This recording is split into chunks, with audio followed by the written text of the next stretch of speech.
le visage en RDC de la communauté internationale qui ont obligé aux Congolais aller seulement aux élections. Un pays où il y a des viols, il y a tout, hein, mais aller seulement aux élections. Et pour parler de ces élections en République démocratique du Congo, on reçoit sur ce plateau Leslie Varenne, géopolitologue. Bonsoir Leslie Varenne. Bonjour. Bonjour. Merci de répondre à nos questions sur RT France. Alors on l'a dit, hein, les bureaux de vote ont ouvert déjà depuis plusieurs heures. Beaucoup de retard, notamment dû à cette machine à voter, des listes électorales manquantes. Est-ce qu'on pouvait s'attendre à un tel chaos? Oui. C'était clair que cette élection était foutue d'avance, si je peux me permettre de le dire ainsi. On savait déjà depuis 3 jours qu'il y avait 60% du matériel seulement qui était arrivé, et encore, on ne savait pas, les machines à voter n'avaient pas été testées. Là, mais quand même l'ampleur de ce qui se passe aujourd'hui dépasse l'entendement, et je pense qu'on se moque des Congolais là. Vraiment, on est en train de se moquer des Congolais. Parce que j'ai essayé depuis ce matin, 6 heures, je suis sur mes écrans, sur mon portable, etc., pour regarder un peu ce qui se passe. J'essaye de faire la recension de tout ce qui se passe dans le pays. C'est impossible à faire tellement il y a d'incidents, voire d'accidents. Soit pas de machines à voter, soit des machines à voter qui sont à 20% de batterie dès 8 heures du matin, soit des électeurs qui ne sont pas sur des listes, soit des gens à qui on propose de voter seulement Chadari, des gens qui retrouvent leur nom dans des poubelles, comme ça s'est passé au Nord Kivu. Enfin, tout ça est proprement inacceptable. Et je pense que cette élection n'aurait pas dû avoir lieu. Je suis pas loin de penser que les opposants n'auraient pas dû accepter d'aller à cette élection qui était d'entrée d'avance ni crédible ni transparente. Et là, je ne sais pas où on va, mais je ne sais pas même comment va se passer la fin de la journée. On imagine que toutes ces défaillances vont peut-être pouvoir créer de la colère chez les Congolais. Comment vous imaginez le reste de la journée? Écoutez, c'est vraiment, je veux dire qu'on ne peut pas regarder ça tout à fait calmement quand même. C'est très triste. C'est la première fois depuis leur indépendance que les Congolais auraient pu choisir leur président. Il y a eu 2 élections, 2006-2011, c'était pas des élections crédibles, c'était aussi des élections trichées. Les Congolais n'ont jamais choisi leur président. Cette fois, c'était possible, peut-être, enfin, on aurait pu. Et on voit que c'est encore pas possible. C'est extrêmement triste de voir que il y a 80 millions de personnes, c'est un grand pays, c'est un pays riche, 80 millions de personnes qui sont prises en otage pour diverses raisons qui sont à la fois nationales, internationales, stratégiques et tout ce que vous voulez, et c'est incompréhensible.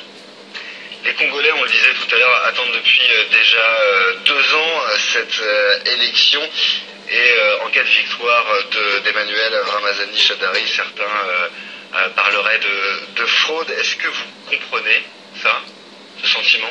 Évidemment, mais si on regarde un peu ce qui s'est passé pendant la campagne électorale, on voit bien que les meetings de Shadari étaient presque vides, ou quand il y avait du monde, il venait et scandait, et la population scandait le nom de son opposant. Donc de toute façon, les Congolais ont envie de changement. Cette élection, ils savent qu'elle est foutue d'avance, ils savent qu'elle est truquée, et pourtant, aujourd'hui, il y a un engouement. Les Congolais sont allés voter, ils sont en colère quand ils ne peuvent pas voter. Pourquoi il y a cet engouement? C'est parce qu'ils pensent que cette élection, ça peut être le seul moyen de changer. Ils veulent changer, ils n'en peuvent plus, ils sont dans une précarité, une paupérisation, le pays pillé, ils n'en peuvent plus, il faut un changement. Et c'est encore pas cette élection qui va amener ce changement, mais ça va amener quoi? Et comment les Congolais vont supporter l'annonce de Shadari vainqueur, ou l'annulation de l'élection avec tous les scénarios sont imaginables, ou avec l'annulation de l'élection et Kabila qui reste au pouvoir parce que l'élection est annulée? Comment les Congolais vont supporter ça? Est-ce qu'il va y avoir encore des morts? On est à 6 millions de morts depuis 25 ans. Mais moi, ce que je me demande, c'est où sont tous ceux qui donnent des leçons de droits de l'homme là? Qui regarde ce qui est en train de se passer en RDC aujourd'hui? Où est la communauté internationale? Où sont les organismes régionaux? Qui regarde ce qui est en train de se passer aujourd'hui? Comment on peut regarder ça calmement? On ne peut pas. Et qu'est-ce que pourrait faire concrètement la communauté internationale avec ce qui se passe en RDC? Comment pourrait intervenir la communauté Concrètement, il internationale? faut que le Conseil de sécurité décide qu'il y ait un gouvernement de transition pour donner les moyens d'avoir une élection crédible et transparente. C'est la seule solution. Joseph Kabila a prouvé qu'il ne pouvait pas organiser cette élection. Corneille Nangaa, le président de la CENI, a prouvé qu'il était incapable d'organiser cette élection. Ça fait 3 ans que cette élection est préparée et vous regardez ce qui se passe aujourd'hui dans tous les endroits du Congo. C'est pas possible. Donc là, Joseph Kabila ne peut plus continuer comme ça. Les élections ne peuvent pas avoir lieu de cette manière-là.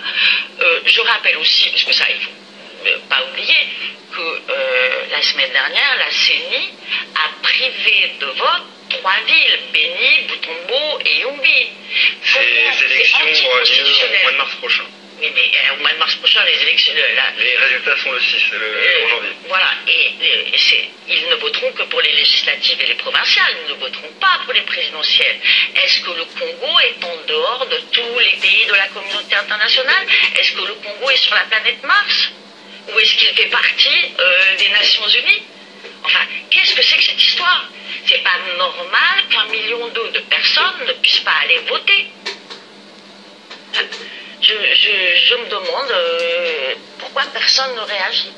Merci beaucoup Leslie d'avoir répondu à nos questions. Je rappelle que vous êtes... Pourquoi personne ne réagit sur l'histoire du Congo RDC? Parce que ça intéresse personne. Les pillages immenses des minéraux au Congo RDC intéressent toute la communauté internationale. Il peut avoir toutes les mascarades au Congo RDC. C'est pas grave. Allez seulement aux élections. Toujours c'est la même musique. Tout c'est pas grave. C'est pas grave. Qu'est-ce qui ne va pas dans ce beau pays que le Congo RDC, mais qui est devenu un pays? On se pose la question, est-ce que c'est réellement un pays? Il y a toute la mafia qui se déroule au Congo RDC, car il faut un pays où il y ait beaucoup de désordre pour voir est-ce qu'on peut le faire en Europe ou aux États-Unis ou ailleurs. Bienvenue dans le monde capitalisme, dans le monde destructif de la France-Afrique, dans le monde de la Belgique, le plus grand ennemi du Congo RDC, la Belgique. L'Allemagne, le plus grand ennemi de toute l'Afrique, l'Allemagne. Car c'est là-bas où il y a eu la conférence de Berlin, 1884-1885. L'Allemagne de merde. Oui, il faut dire la vérité comme elle se doit. Hein? Car le thé africain, moi, je ne sais pas avaler mes mots, mes paroles. Car je suis un résistant qui a des couilles. Et celui qui dit non au système machiavélique, excusez-moi, d'une des grandes mafias, une mafia qui tue immensément.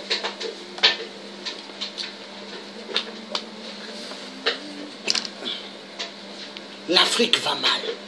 Mais l'Afrique va mal à cause d'un système machiavélique. Un système qui perdure depuis des décennies. Et on fait croire aux Africains, allez seulement aux élections. C'est pas grave. Oui, l'élection. Oh, c'est pas grave. Allez aux élections. C'est pas grave. Les Africains y croient. Tous, ils disent d'accord. On nous dit c'est pas grave. Alors aux élections. Mais c'est grave, impérativement grave. On fait croire, hein, aller aux élections. C'est pas grave.